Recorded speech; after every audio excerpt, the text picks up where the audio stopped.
Hello hi नमस्ते welcome back to my channel again. आज हम एक क्विक रिवीजन करने वाले हैं बायोसाइकोलॉजी के कुछ टॉपिक्स के। तो चलिए साथ में स्टार्ट करते हैं। सबसे पहले इंपॉर्टेंट टर्म आता है इसमें सीएनएस और पीएनएस। सीएनएस क्या होता है? Central nervous system. PNS that is peripheral nervous system. तो सेंट्रल नर्वस सिस्टम में दो चीज़ें आती है, ब्रेन और स्पाइनल कॉर्ड, जिसके बारे में हम डिटेल में पढ़ेंगे। या मैं कहूँ तो एक डिटेल्ड वीडियो दोनों के ऊपर ऑलरेडी चैनल पे अपलोडेड है। अगर कोई डिटेल में पढ़ना चाहे तो वहाँ जाके देख सकता है। ये बस एक रिवीजन वीडियो है। Okay, second is peripheral. PNS में दो कौन से सब कैटेगरीज हैं?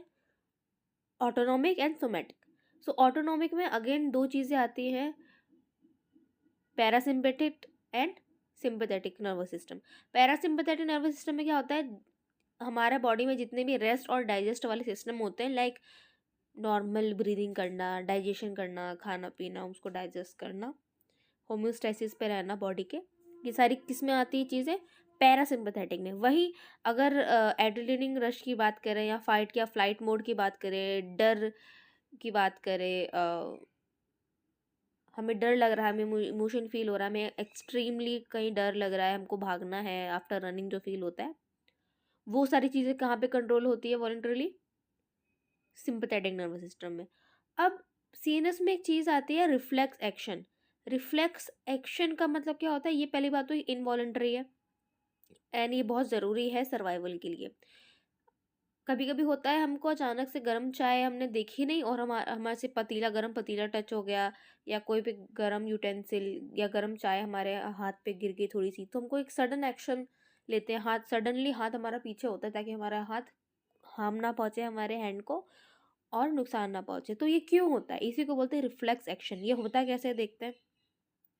न्यूरॉन की भाषा में समझे तो जो हमारा टिप होता है हमारा फिंगर का, वहाँ से लेकर हमारे ब्रेन स्पाइनल कॉर्ड पूरा, ये पहली बात तो पूरी बॉडी सराउंडेड है, बाउंडेड है किससे? बहुत सारे न्यूरॉन से। न्यूरॉन क्या है? Basic smallest unit of nervous system, ठीक है।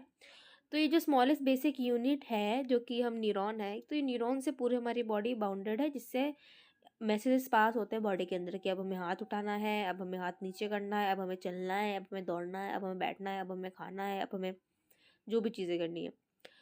सो सबसे पहले अटैच होता है एक सेंसरी न्यूरॉन और एक मोटर न्यूरॉन। इन दोनों के बीच में होता है एक इंटर न्यूरॉन, जो कि दोनों के बीच में कम्युनिकेशन या कनेक्शन करवाता है।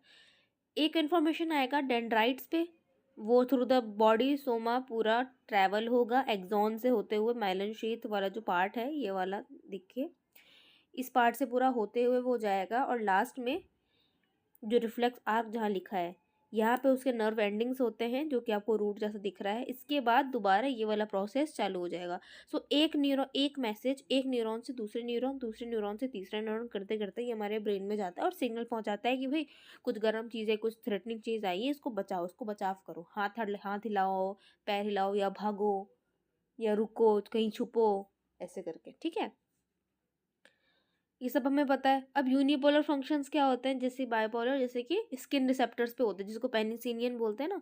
पेनिसिलियन जहाँ भी आए, इसका मतलब हम ये कह सकते हैं कि स्किन स्किन रिसेप्टर से जहाँ भी आए वो हम कह सकते हैं कि यूनिपोलर फंक्शन है ये। अब सेंसरी न्यूरॉन को ना एफरेंट न्यूरॉन भी बोलते हैं और मोटर को इफरेंट न्यूरॉन भी बोलते हैं। अब इन सारी चीज़ों को साइड में रख के एक और चीज़ होती है, न्यूरोग्लिया, न्यूरोसेल्स, ठीक है। तो ग्लियल सेल्स क्या होती हैं? ये दो जगहों पे पाई जाती है, देखिए जैसे सीएनएस और पीएनएस। अब दो जगहों में, सीएनएस में 4 टाइप्स के होते हैं और पीएनएस में 2 टाइप से। कौन से होते हैं, क्या करते हैं, देखते हैं। अच्छा, ये जितनी भी चीज़ें पढ़ा रही हूँ इसका एक एक topic detailed video already uploaded है चैनल पे। आप पढ़ना चाहें तो वहाँ जाके देख सकते हैं। बायोसाइकोलॉजी की प्लेलिस्ट में आपको मिल जाएगा सब कुछ, या ह्यूमन फिजियोलॉजी वाले चैप्टर में भी, प्लेलिस्ट में भी आपको मिल जाएगा। अब सीएनएस में 4 कौन से आते हैं? पहला है एस्ट्रोसाइट्स, जो ब्लड ब्रेन बैरियर को मेंटेन करता है, न्यूरोट्रांसमीटर के लेवल को कंट्रोल करता है, एक मेटाबॉलिक सपोर्ट प्रोवाइड करता है। एपिंडाइमल सेल्स क्या होते हैं? स्पाइनल कॉर्ड वेंट्रिकल्स में क्या बनाते हैं ये? सीबीएस, जो सेरेब्रोस्पाइनल फ्लूइड होता है जो हमारे ब्रेन में और जो प्रेजेंट होता है, तो इसको बनाता कौन है? सीबीएस फ्लूइड को बनाता कौन है? एपिंडाइमल सेल्स। फिर थर्ड आता है ओलिगोडेंड्राइट्स, ये माइलिनेटेड सीएनएस मतलब माइलिन शीट को बनाता है, एक्सॉन्स को बनाता है। ये भी एक प्रोवाइड स्ट्रक्चर, एक फ्रेम में प्रोवाइड करता है न्यूरॉन को, ठीक है। फिर फोर्थ आता है न्यूरोग्लिया। ये इम्यून सेल्स ब्रेन के बनाते हैं, ठीक है। और जितने भी ना पैथोजेंस और जो भी सेल डेड हो चुके हैं थ्रू द फैगोसाइटोसिस, मतलब आप ऐसा समझिए जितने भी डेड सेल्स बचे होते हैं ना, ये उन सबको साफ करता है, हटाता है, न्यूरोग्लिया सेल्स।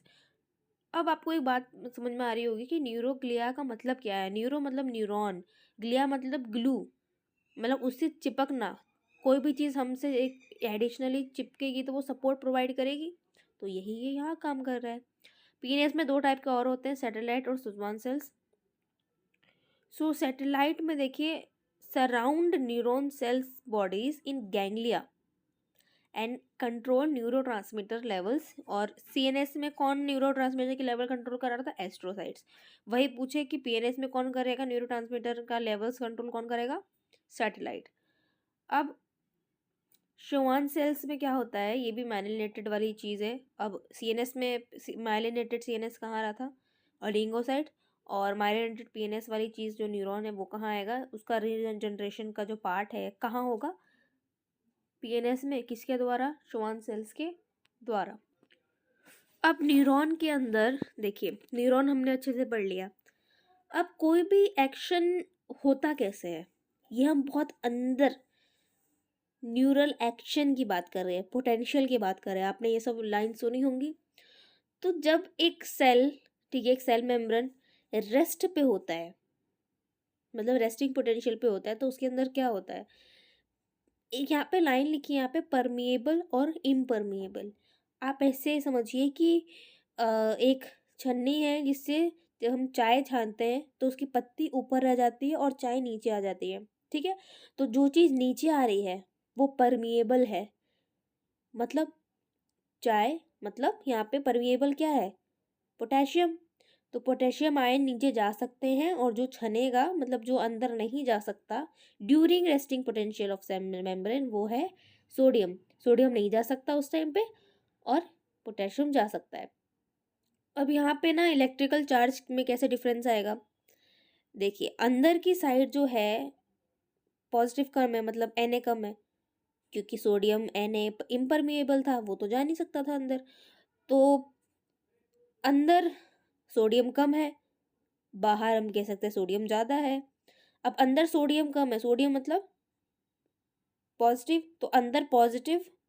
देखिए अंदर जो है, आई होप आपको समझ में आ रहा होगा, जो लिखा है आप सेम टू सेम अगर उसको रीड भी कर लेंगे तो भी आ जाएगा। अच्छा, इसके ऊपर भी डिटेल वीडियो है, उसमें आपको अच्छे से समझ में आएगा, इसलिए मैं अभी यहाँ पे डिटेल में नहीं समझा रही हूँ, it's just a revision video.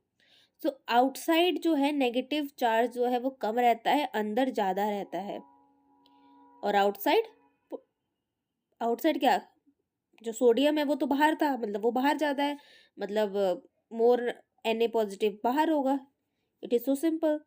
Disequilibrium maintain कैसे होता है, ये जो डिफरेंस है ना, जो हम कह सकते हैं जो डिसबैलेंस हो रही है चीज़ें, ये बैलेंस कैसे होंगी, एक इक्विलिब्रियम में कैसे आएगा।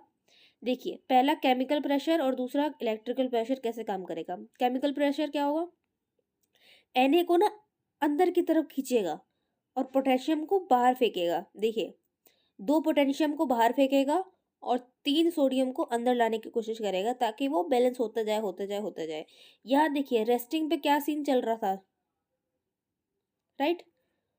और इसको हम मेंटेन कर रहे हैं, जब प्रेशर लग रहा है तो क्या हो रहा है, तो वो Na को अंदर खींच रहा है और पोटेशियम को बाहर जा रहा है। इलेक्ट्रिकल चार्ज क्या कर रहा है, ये भी Na को अंदर खींच रहा है और पोटेशियम को भी अंदर खींच रहा है, because of inside is negative.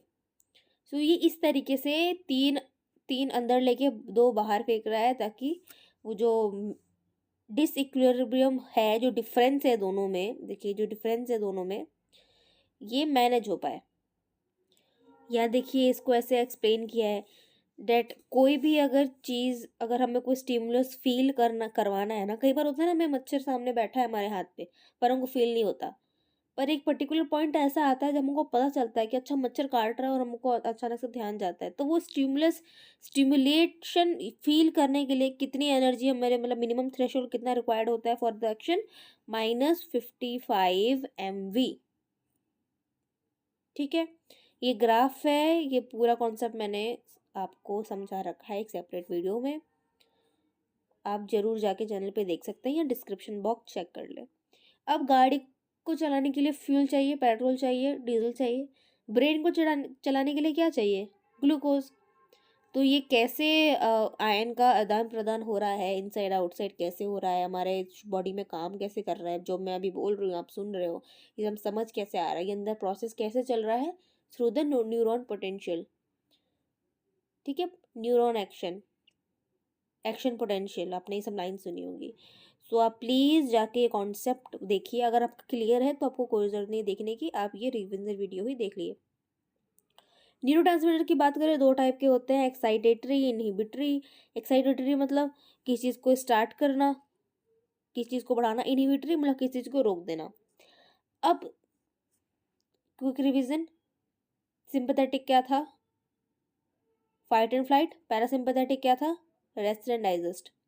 अब जो स्पाइनल कॉर्ड में ना, देखिए जो स्पाइनल कॉर्ड में अलग अलग डिवाइडेड है, लाइक थोरैकिक है, फिर लंबरर आते हैं, फिर सेक्रल नर्व्स आते हैं। क्रेनियल नर्व जो यहाँ लिखा है ये ब्रेन में अंदर होते हैं। ठीक है, ब्रेन के अंदर 12 क्रेनियल नर्व होते हैं जो हम आगे देखेंगे, और 31 पेयर्स ऑफ नर्व्स कहाँ होते हैं? स्पाइनल कॉर्ड में। अब ये ना डिवाइड कर रखा है कि पैरासिम्पैथेटिक में क्रेनियल और सेक्रल नर्व्स को प्लस कर दें तो ये पैरासिम्पैथेटिक में आते हैं, और थोरैसिक और लंबरर जो नर्व्स है वो कहाँ आता है? वो सिम्पैथेटिक में काम आते हैं। अब ये क्या बोल रही हूँ, क्या होते हैं ये, चलिए देखते हैं। क्रेनियल नर्व 12 होते हैं, हमारे ब्रेन में होते हैं। कौन कौन से? Olfactory, optic, oculomotor, trochlear, trigeminal, abducens, facial, vestibulocochlear, glossopharyngeal, vagus, accessory and hypoglossal. Very good. पहला ऑल्फैक्टरी समझ में आ रहा है, स्मेल से है। ठीक है, स्मेल्स के लिए रिस्पॉन्सिबल है। ऑप्टिक नर्व समझ में आ रहा है, कुछ आई से रिलेटेड है, मतलब विजन के लिए रिस्पॉन्सिबल है। Oculomotor, reflex, eye and pupil action, reflex movement. Trochlear, trochlear देखिए आई के लिए। ट्राइजेमिनल, फेस जो हमारा चूइंग होता है, जो जॉ होता है उस साइड होता है ये। एब्ड्यूसेंस आई के लिए होता है। फेशियल में फेस एंड टेस्ट के लिए होता है। वेस्टिब्यूलर में हियरिंग के लिए हो रहा है, देखिए नाम से आपको समझ में आ रहा होगा वेस्टिब्यूल, है ना। तो वेस्टिब्यूलो में जहाँ भी आता है, और कॉक्लियर भी है, इसका मतलब वो कहीं ना कहीं ईयर से रिलेटेड है, कान से रिलेटेड है, यानी हियरिंग के लिए रिस्पॉन्सिबल है। ग्लोसोफेरेंजियल, थ्रोट, टेस्ट, जो स्वॉलो करते हैं हम। Vagus for movement, sensation and abdominal organs. Accessory, neck, neck में होता है ये नर्व। एंड हाइपोग्लॉसल, एब्डोमिनल में होता है। अब जो 31 पेयर्स ऑफ नर्व्स होते हैं इन स्पाइनल कॉर्ड, वो कौन कौन से होते हैं? सबसे ऊपर होते हैं सर्वाइकल, जो कि 8 होते हैं। फिर थोरैसिक 12, लंबरर 5, सेक्रल 5 एंड कॉकिक्स 1। ये सारे मिला के क्या हुए? 31। अब ये हमारे हेड के कुछ पार्ट को क्या बोलते हैं? आगे वाले हिस्से को हम इंटीरियर बोलते हैं, एंटीरियर। ठीक है, पीछे वाले जो होता है उसको हम बोलते हैं डॉर्सल। आपने नाम सुना होगा डॉर्सल लेटरल करके कुछ, है ना। सो पीछे वाले पार्ट को बोलते हैं डॉर्सल।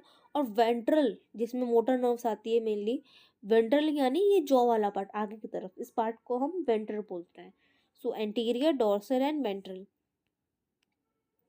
सो आई होप आपको आज का वीडियो पसंद आया हो। ये क्विक रिवीजन है, इसमें बहुत अच्छे अच्छे hand written notes and PDF and diagrams अलग अलग बुक से रेफरेंस देके मैंने डिटेल्ड वीडियो ऑलरेडी यूट्यूब पे डाल रखा है। आप प्लीज़ जाके देखिए, उसको अच्छे से समझिए। आई एम श्योर कि आपके बहुत अच्छे मार्क्स आएंगे। और अगले वीडियो तक के लिए thank you so much for watching. स्वस्थ रहिए, सुखी रहिए, मिलते हैं अगले वीडियो में।